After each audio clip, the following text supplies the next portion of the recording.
Have you ever watched an arrogant man burn his own career to the ground while smiling for a selfie? That is exactly what happened when the chief executive officer's son fired me to steal 4 years of my biological research. He thought I was an invisible pawn. He had no idea I left behind a hidden time bomb.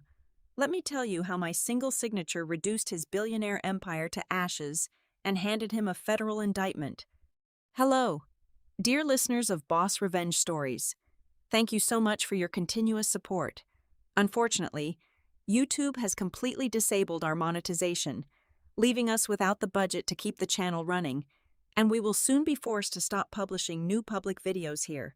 If you enjoy today's story and want to help us survive, please consider joining our Patreon, where you can listen to even more incredible, exclusive true stories that are longer, more detailed, and feature multiple emotional voice actors bringing the drama to life. You can join us by simply scanning the Patreon QR code currently on your screen, or by clicking the link provided in the video description and pinned comment below. Now, let us dive right into today's story, where my name is Sienna Gray, and I will show you how corporate greed became its own worst enemy. I am 32 years old, and for the last 4 years, my entire universe was confined within the sterile, white walls of a Level 3 biocontainment laboratory at Atheris Biomed in Boston. I was the lead researcher, and my life's work was a project called NovaGraft. It was a revolutionary biological membrane designed to regenerate severe burn tissues. I was not building a trivial skincare routine.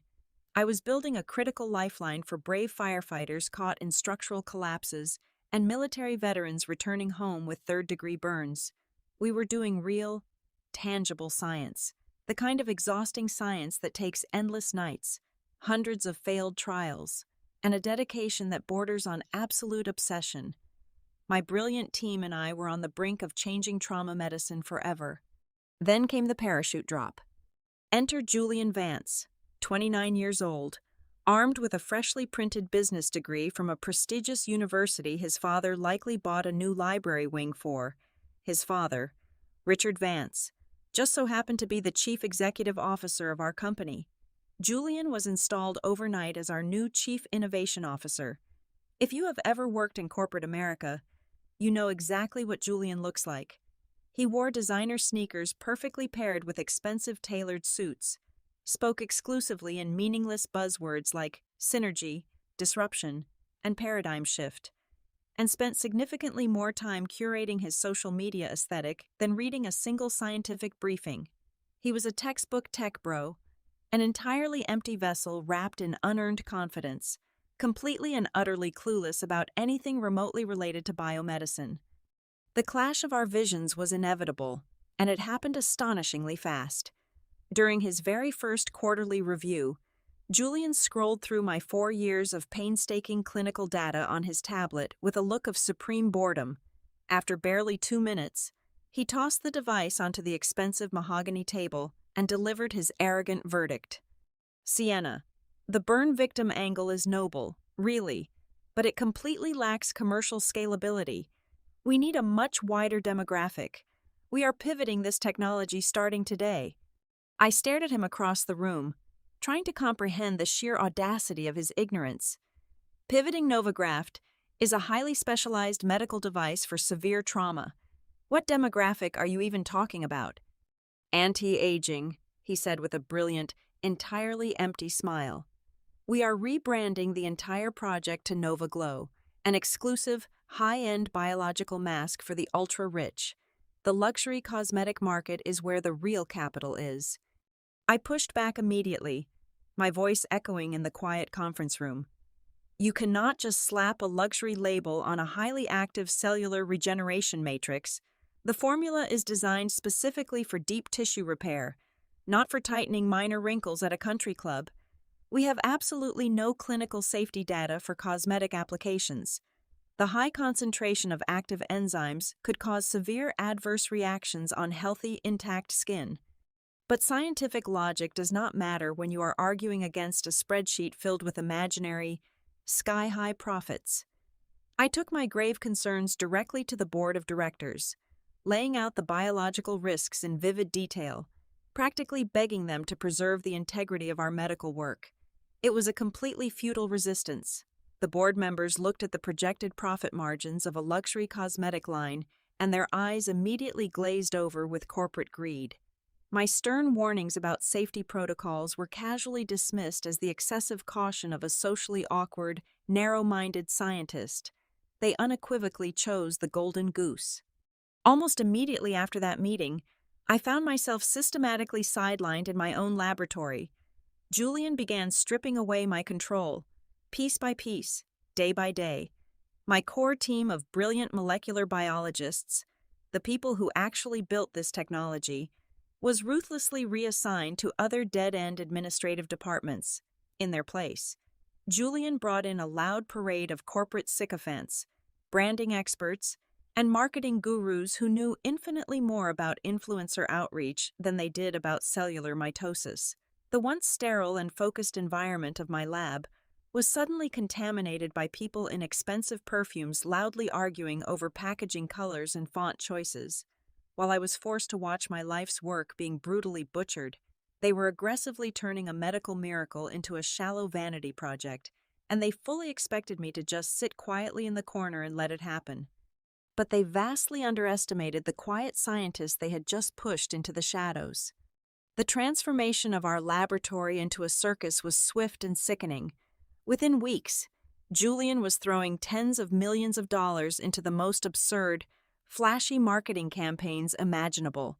The sterile hallways where my team once discussed complex cellular regeneration were now constantly crowded with lifestyle influencers, loud photographers, and arrogant branding executives draped in expensive designer clothing.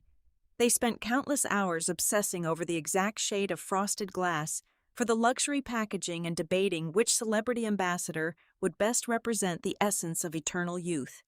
While $25 million flowed effortlessly out the door for promotional videos and lavish launch parties, the vital clinical safety testing budget was ruthlessly slashed by 80%. Julian explicitly deemed long-term human trials as an unnecessary bottleneck to his aggressive fourth-quarter launch schedule. He wanted the product on the shelves immediately, and he did not care what scientific corners had to be cut to get it there. The sheer recklessness of his ambition became horrifyingly clear to me on a quiet, rainy Tuesday evening. I had stayed late to organize the remaining archival data from our original burn trauma studies, working alone in the dimly lit server room, by pure chance, while navigating the shared network drive to back up my files. I stumbled upon a hidden, heavily encrypted directory labeled simply as Cosmetic Beta Feedback. My old administrative clearance as the lead researcher had not been fully revoked yet, allowing me to bypass the basic security wall. What I found inside those folders made my blood run absolutely cold. They were internal preliminary trial reports for NovaGlow. Because Julian had rushed the stabilization process of the biological matrix, the active enzymes remained highly volatile when applied directly to healthy, intact epidermal layers. The files contained dozens of documented cases detailing severe allergic reactions. Human test subjects were experiencing intense swelling, aggressive rashes, and painful localized blistering. But the true nightmare was buried deep in a supplementary pathology report. In 3 separate cases involving sensitive skin types, the unrefined formula had triggered mild necrosis. The luxury product was literally causing localized tissue death. And Julian knew everything. I found a digital memo where he had personally signed off on a strict directive to suppress these specific medical findings, burying the reports deep in the private server to ensure the lucrative launch timeline remained perfectly intact. He was entirely willing to permanently disfigure paying customers just to secure his title as a visionary business leader. My initial, burning instinct was to storm directly into the Human Resources Department, slam the printed pathology reports onto the desk, and demand an immediate halt to the entire project. But the cold, hard reality of corporate America quickly washed over me, silencing my anger. Human resources did not exist to protect the innocent consumers or the dedicated scientists. They existed solely to protect the company, and the company was ruled with an iron fist by Richard Vance. The chief executive officer would never allow his own flesh and blood to face a massive public scandal. If I raised my voice, they would simply destroy the digital evidence, fire me on the spot for accessing confidential executive files, and bury me under a mountain of non-disclosure agreements and malicious corporate lawsuits. Screaming and fighting in the light would only guarantee my own destruction. If I wanted to stop this catastrophic launch and protect the integrity of my life's work, I had to stop complaining. I had to become completely invisible. I had to act entirely in the dark. I knew my enemy intimately by now. Julian possessed the attention span of a goldfish and a deep, profound allergic reaction to tedious legal and medical paperwork.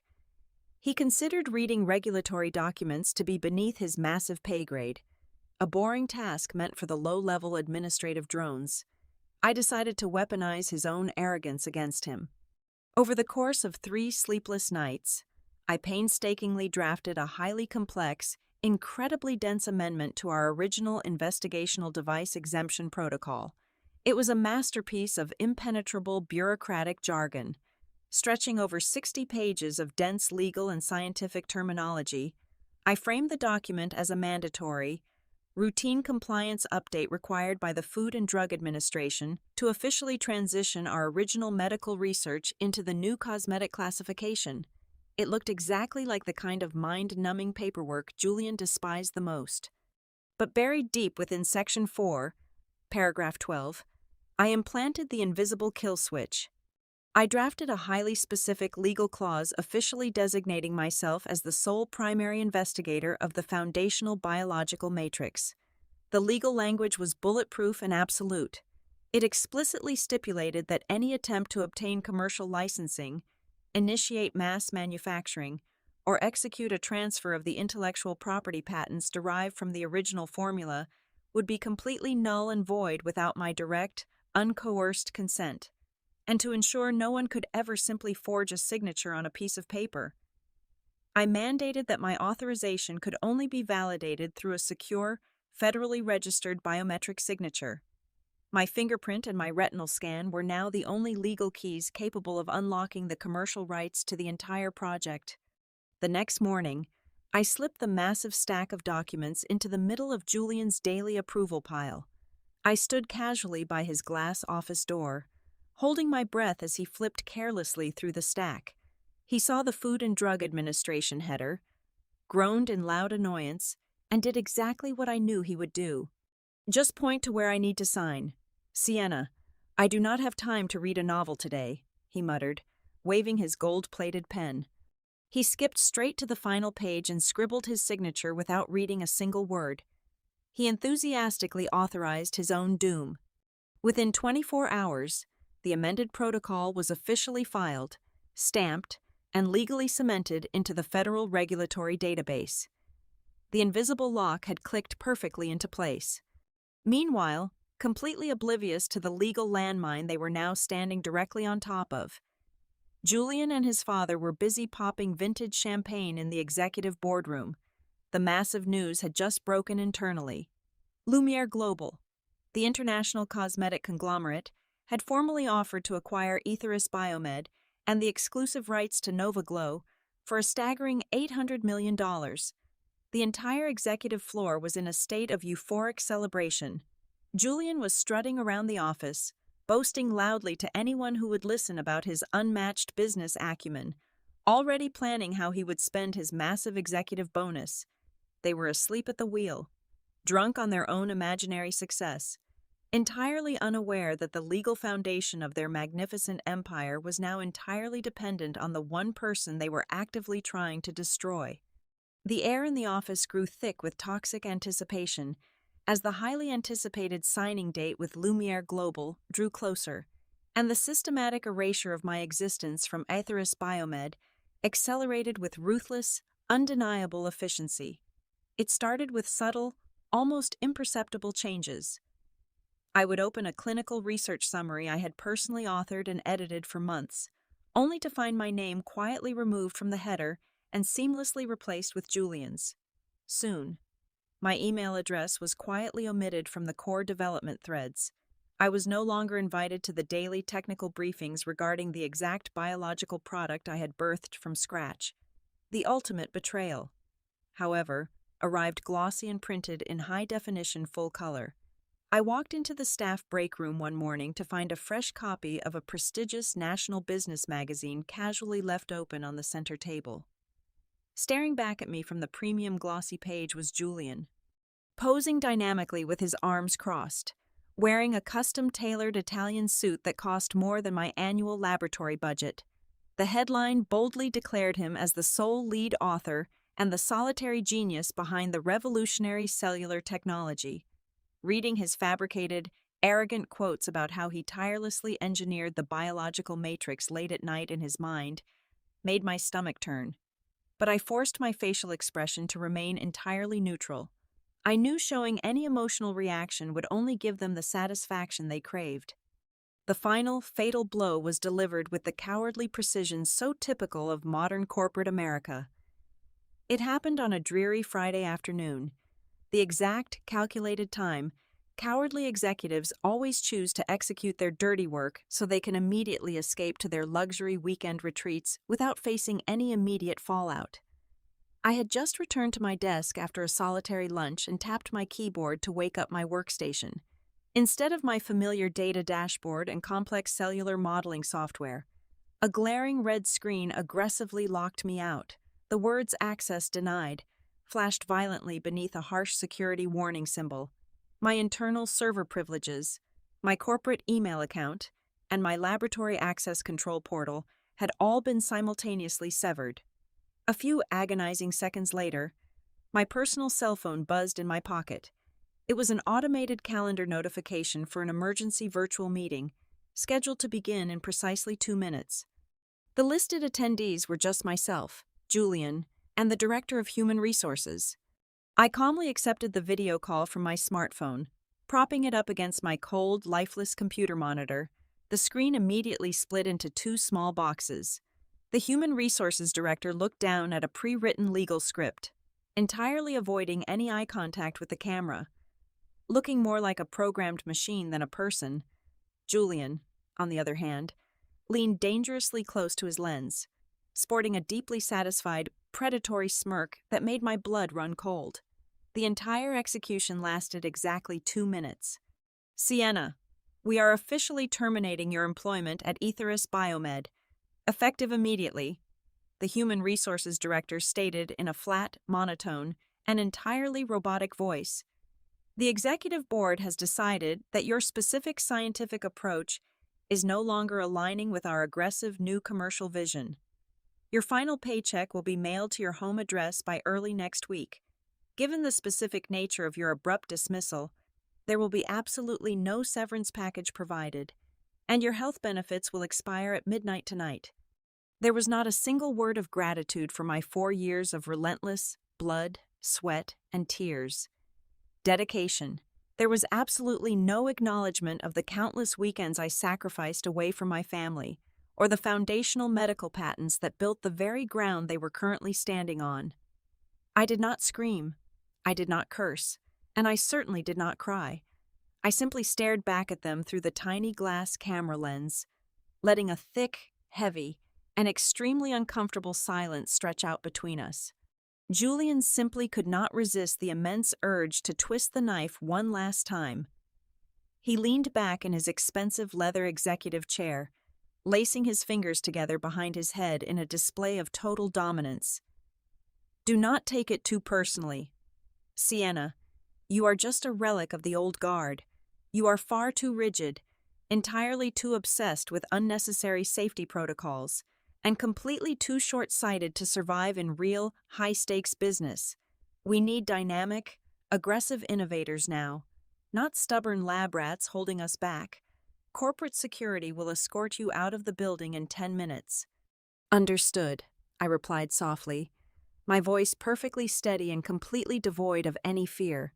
I gifted him a slow, chillingly cold smile that seemed to briefly unsettle his arrogant posture, and then I simply pressed the red button and ended the call. I did not waste a single second arguing with fools who had already dug their own graves. I calmly retrieved a small cardboard box from beneath my desk and began methodically packing my few personal belongings.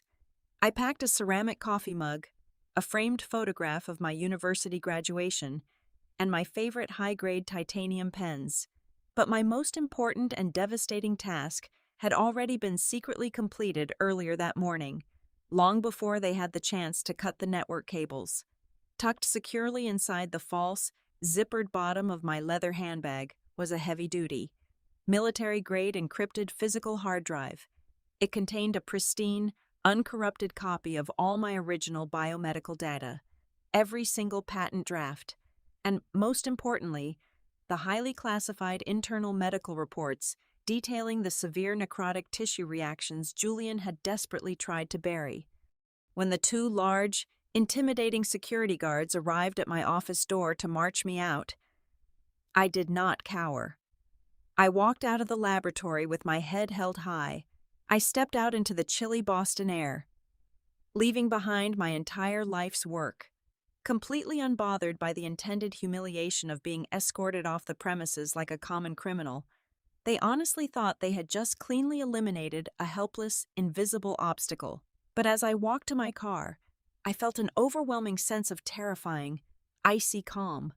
The trap was completely set, the safety pin was permanently pulled, and I was now safely standing well outside of the blast radius. Exactly 14 days after my unceremonious exit, Aetheris Biomed hosted a victory gala so extravagantly excessive it could have easily rivaled a royal coronation.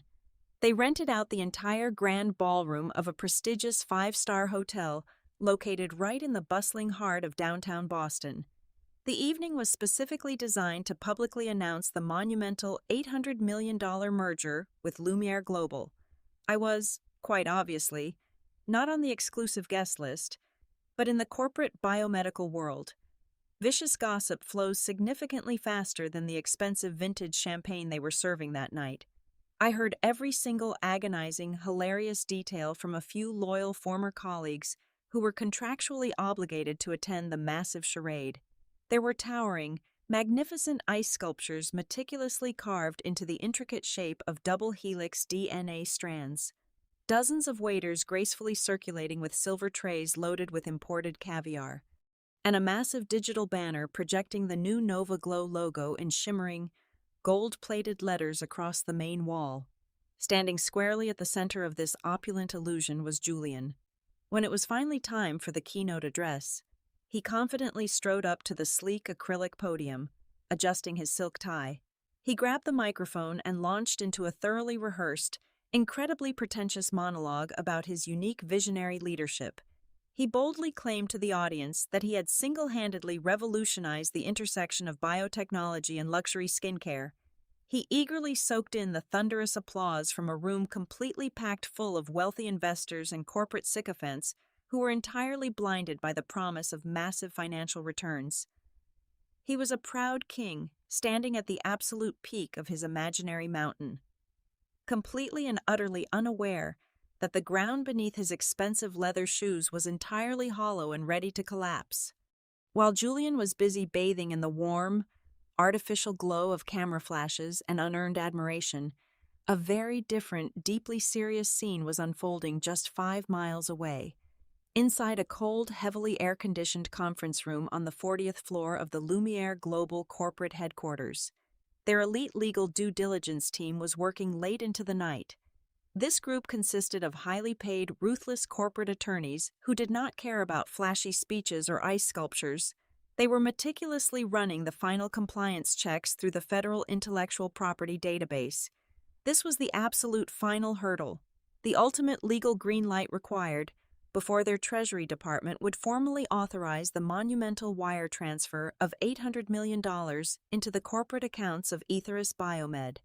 The atmosphere in that legal war room was clinical, precise, and entirely devoid of any emotion. They were simply checking off boxes on a digital master ledger. The head of their legal division, a veteran corporate lawyer known for his absolute lack of a sense of humor, instructed his lead paralegal to initiate the electronic transfer of the core biological patents. The paralegal confidently pressed the submit button on the federal regulatory portal, fully expecting the standard automated approval receipt to generate within a matter of seconds. Instead, the massive monitor mounted on the conference room wall suddenly flashed with a harsh, unyielding crimson border. A stark, aggressive warning message completely hijacked the screen. The federal system had triggered a critical, hard-coded rejection protocol. The patent transfer application was automatically denied. The entire room fell entirely silent, the rhythmic tapping of keyboards coming to a dead halt. The veteran head of legal shoved his expensive ergonomic chair back, briskly walked over to the terminal, and sternly demanded the paralegal refresh the federal database. They ran the submission protocol a second time, and then a third time. Every single attempt was met with the exact same glaring red rejection notice broadcasting error code 704, unauthorized transfer of restricted biological assets. Mild frustration quickly morphed into genuine corporate panic. They immediately ordered their senior compliance analyst to dig directly into the raw source code of the Registered Investigational Device Exemption filing to find the catastrophic anomaly. It took them less than 10 minutes to uncover the invisible brick wall I had meticulously built and carefully hidden in the paperwork. Staring back at them in plain, undeniable legal text was Section 4, Paragraph 12. The clause clearly identified me as the sole primary investigator and explicitly mandated that absolutely no commercial transfer could be legally executed without my direct, uncoerced biometric signature. The head of legal did not hesitate for a single second. He aggressively picked up his phone and dialed the direct emergency line to Richard Vance. Back at the five-star hotel ballroom, the chief executive officer was in the middle of shaking hands with a prominent state senator when his phone began vibrating relentlessly in his tuxedo pocket. Annoyed by the sudden interruption, Richard politely excused himself, stepped away from the loud music into a quiet VIP hallway, and answered the call. The voice on the other end of the line was completely devoid of any conversational warmth. The Lumiere Global lawyer did not offer congratulations for the successful evening. Instead, he delivered a brutal, uncompromising ultimatum. "We have a catastrophic breach of contract situation right now. Richard," the lawyer barked sharply through the phone, "the federal portal just completely blocked the entire intellectual property transfer. Your newly filed regulatory protocols list a woman named Sienna Gray as the sole primary investigator of the core technology. We need her physical presence and her registered biometric signature immediately. Tonight, or we are completely canceling this $800 million acquisition and filing a massive lawsuit against Etheris Biomed for severe misrepresentation and breach of contract." Richard felt absolutely all the blood drain rapidly from his face, leaving him pale and trembling. His heart began to hammer violently against his ribs. He abruptly ended the call without saying another word and sprinted back into the grand ballroom, desperately scanning the crowded, chaotic floor until he spotted his son laughing loudly with a group of beauty influencers. Richard grabbed Julian by the arm, his grip so incredibly tight it made Julian visibly wince, and dragged him violently through the crowd into a private coat check room, slamming the heavy wooden door shut behind them to block out the thumping bass of the party music. "Where is Sienna Gray?" Richard demanded, his voice trembling with a terrifying mixture of raw panic and rising fury. "Lumiere just halted the entire acquisition. They need her biometric signature right now to unlock the federal patents. Call her immediately on her personal cell phone and get her down here right this second." Julian stared blankly at his father, his arrogant smirk instantly melting into an expression of pure, unadulterated horror. The devastating realization of his catastrophic mistake hit him like a runaway freight train. He stammered, his normally confident, booming voice reducing to a pathetic, breathy whisper. "Dad, I cannot call her. I fired her 14 days ago. I locked her completely out of the company system, terminated her health insurance on the spot, and had the security guards throw her out of the building without severance." The suffocating silence that followed in that tiny coat room was heavy enough to crush solid diamonds. In that singular, devastating moment, the chief executive officer realized that his own arrogant, utterly incompetent son had just personally detonated their entire empire. The $80 million personal executive bonus Richard had been eagerly anticipating vanished instantly into thin air. The massive, expensive gala raging just on the other side of the wooden door was no longer a beautiful celebration of their triumphant success. It was a wildly expensive, pathetic funeral for a company that was now completely legally paralyzed. The majestic corporate fortress they firmly thought they had built was actually a rapidly sinking ship, and Julian had just proudly thrown their absolutely only life jacket directly into the freezing ocean. While the absolute chaos was rapidly unfolding in the luxurious grand ballroom downtown, I was sitting comfortably on my plush living room couch, wearing my favorite oversized sweater and nursing a generous glass of expensive vintage red wine. My smartphone lay flat on the clear glass coffee table, violently vibrating every few seconds, lighting up the dim room with a relentless flashing strobe effect. The digital assault started precisely at 9:45 in the evening. First came sharp, demanding text messages from the Human Resources Director, ordering me to respond immediately. Then came the frantic, consecutive missed calls from Richard Vance. By 10:15, the screen displayed exactly 53 missed calls and over 70 unread text messages.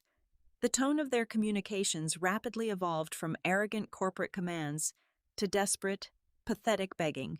Julian sent a massive, rambling paragraph promising to immediately double my previous laboratory salary, begging me to just log into the remote portal and authorize the transfer so the deal could proceed. I took a slow, deeply satisfying sip of my rich red wine, savored the complex flavor, and methodically went through my phone settings. I blocked the Human Resources Director. I blocked the Chief Executive Officer. Finally, I blocked Julian. The room returned to a beautiful, serene silence. I closed my eyes and smiled into the quiet night, knowing exactly what kind of absolute madness was about to consume them all. I would later learn from the terrified deputy laboratory manager exactly how rapidly Julian spiraled into complete insanity that night, trapped in a rapidly collapsing reality, with his father screaming at him in a tiny coat room and the ruthless lawyers from Lumiere Global threatening immediate legal warfare. Julian was backed into a terrifying corner of his own making. Instead of admitting defeat and facing the severe financial consequences of his extreme arrogance, his panicked brain hatched the single most disastrous idea of his entire privileged existence. He decided to blatantly commit federal fraud. Julian drove his expensive sports car frantically back to the Etherius Biomed headquarters, physically dragging the reluctant and fearful deputy laboratory manager with him. They stormed into the empty, darkened research floor just past midnight. Julian cornered the nervous technician against the massive server racks, sweating profusely, his designer suit completely ruined, and breathing heavily with wild eyes. Julian screamed absolute murder. He aggressively threatened to destroy the young man's scientific career and bury him in endless legal debt forever if he did not immediately comply with his insane demands.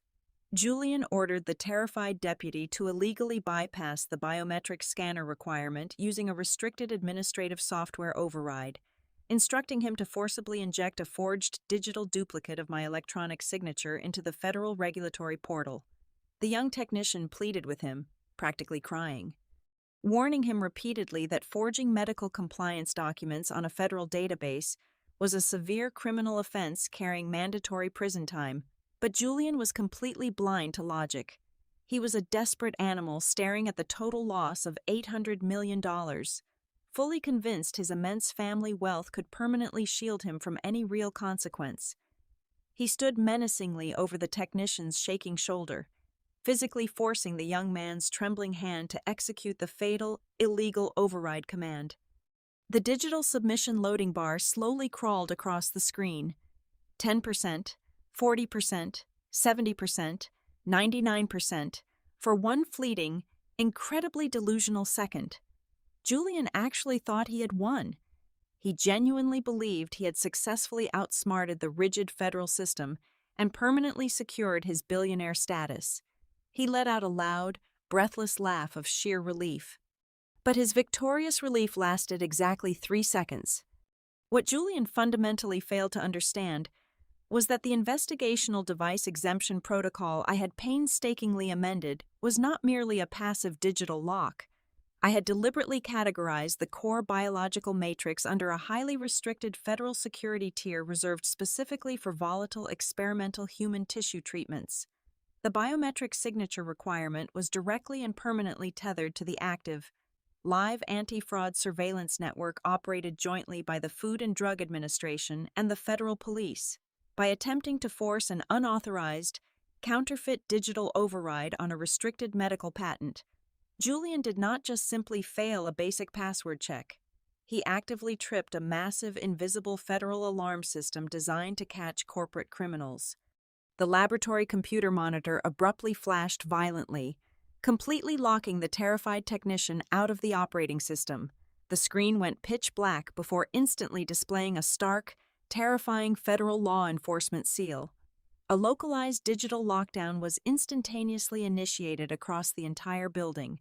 The automated surveillance system immediately flagged the forced digital entry as a severe, hostile falsification of federal medical records.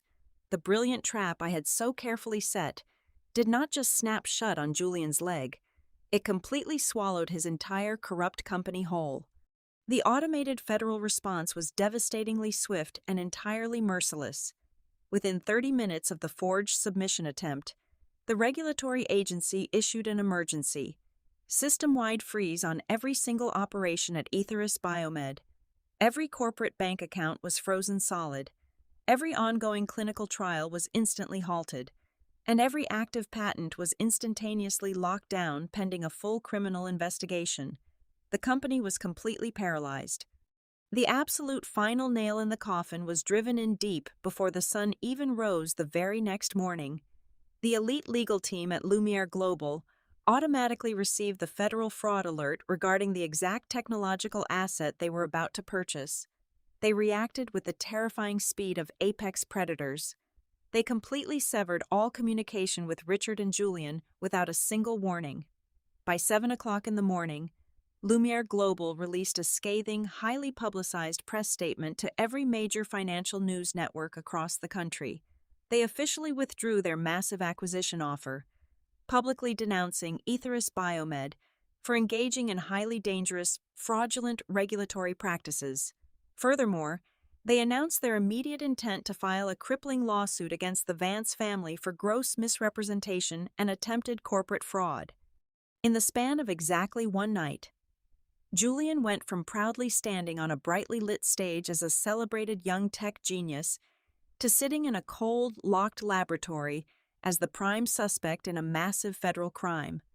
His magnificent empire, built entirely on stolen labor, endless vanity, and reckless greed, had been thoroughly eradicated. The billionaire persona he had so carefully curated on social media evaporated into absolutely nothing but smoke and ashes, completely blown away by the devastating, unavoidable consequences of his own monumental stupidity. 72 hours after the catastrophic federal lockdown, a mandatory emergency board of directors meeting was convened at the Aetheris Biomed headquarters. The atmosphere in the massive executive suite was no longer filled with the arrogant scent of expensive cigars, loud laughter, and the illusion of incoming billions. Instead, the room reeked of stale sweat, crippling financial fear, and impending doom. I did not walk into that room as the quiet, invisible scientist they had so casually discarded 2 weeks prior. I entered the room like a reigning executioner, flanked tightly by one of the most ruthless, highly respected medical compliance attorneys on the entire East Coast. When the heavy mahogany doors swung open and my heels clicked against the hardwood floor, the frantic, panicked murmurs of the board members instantly died in their throats. They stared at me with wide, terrified eyes.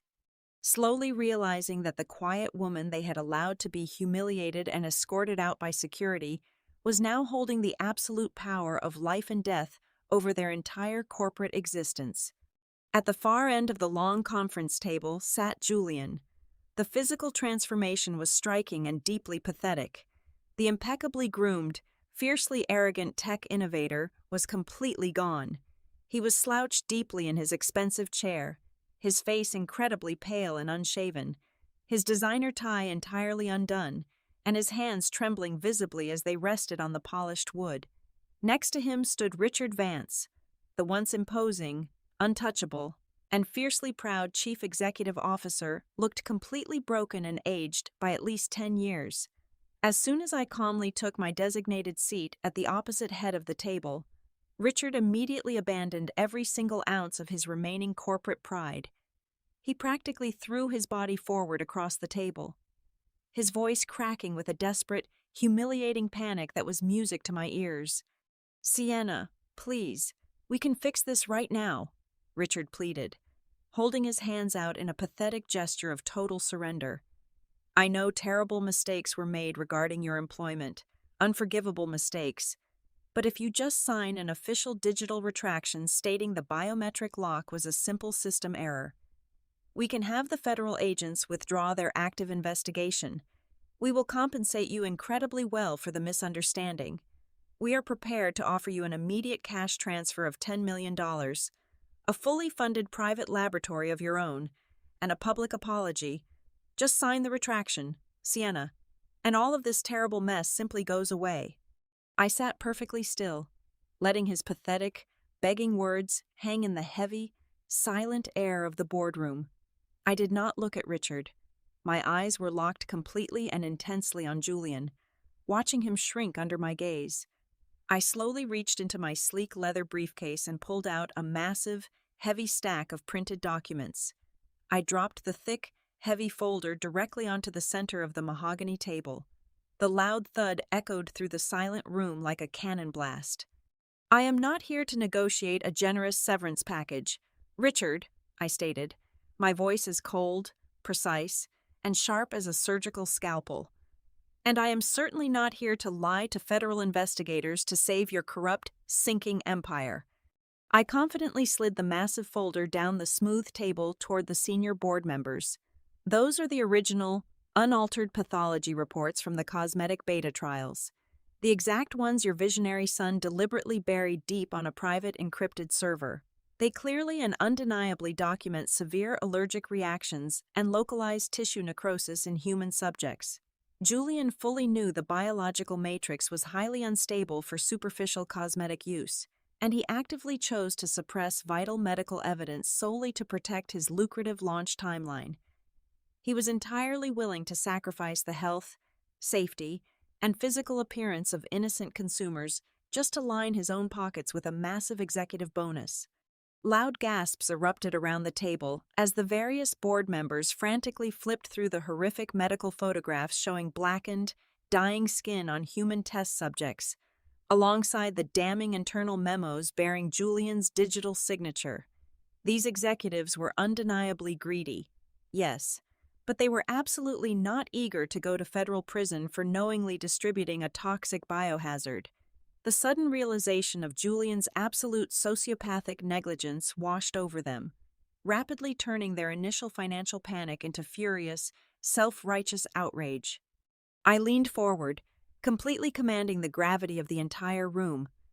"The federal lock on the core patent remains entirely permanent. I will not authorize any commercial transfer, ever, but I will offer you one single, non-negotiable ultimatum to save this company from total federal liquidation." The entire room held its collective breath.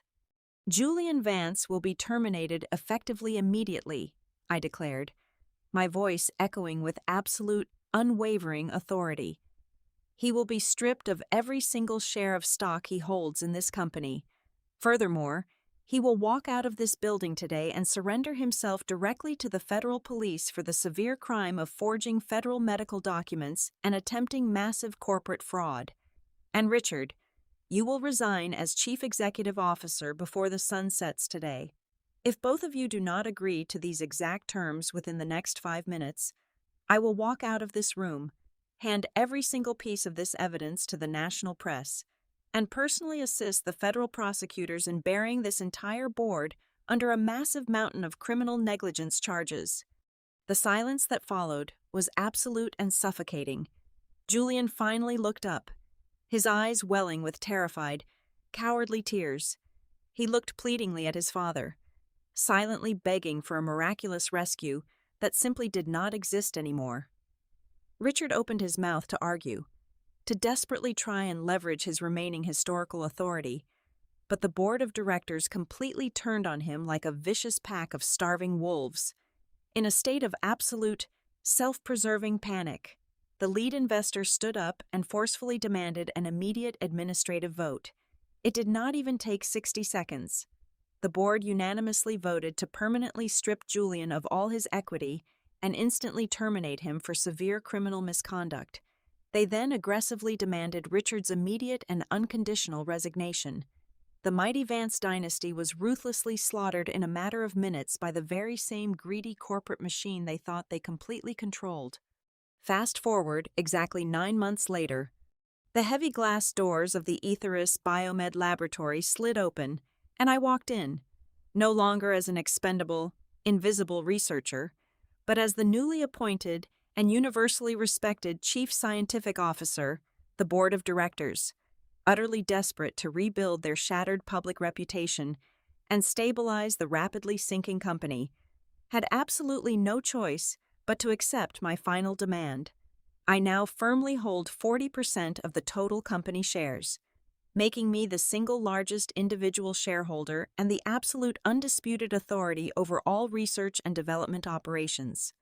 The ridiculous, flashy cosmetic division, along with its millions of dollars of useless marketing material and shallow influencers, was completely dismantled and erased from our corporate history. The laboratory was beautifully restored to its original, sterile, and focused glory. My brilliant core team of molecular biologists was entirely reassembled, and we immediately returned our absolute focus to the original, noble mission. Novagraft is currently entering its final stage of human clinical trials, proving to be an absolute medical miracle in regenerating severe burn tissues for trauma patients and injured veterans. We are finally doing real, impactful science again, completely untainted by empty corporate greed and tech bro vanity. As for Julian Vance, his grand delusions of becoming a legendary billionaire tech innovator came to a harsh, concrete, and highly publicized end. 2 weeks ago, a federal judge formally sentenced him to exactly 5 years in a federal penitentiary for wire fraud and the blatant falsification of federal medical records. He lost his massive wealth, his unearned reputation, and his freedom in one fell swoop. And it all happened simply because an arrogant, hollow man fundamentally underestimated the quiet, devastating, and absolute power of a single signature. Thank you so much, dear listeners, for staying with me until the very end of this incredible journey. Where are you listening to this story from right now? Please let me know in the comments if you found today's story satisfying and want to support our hardworking team. Please help us by joining the Boss Revenge Stories Patreon, where you can listen to the absolute best exclusive true stories that we simply cannot make public on YouTube. You can join our wonderful community by scanning the Patreon QR code currently displayed on your screen, or by using the Patreon link conveniently located in the description box or the pinned comment below.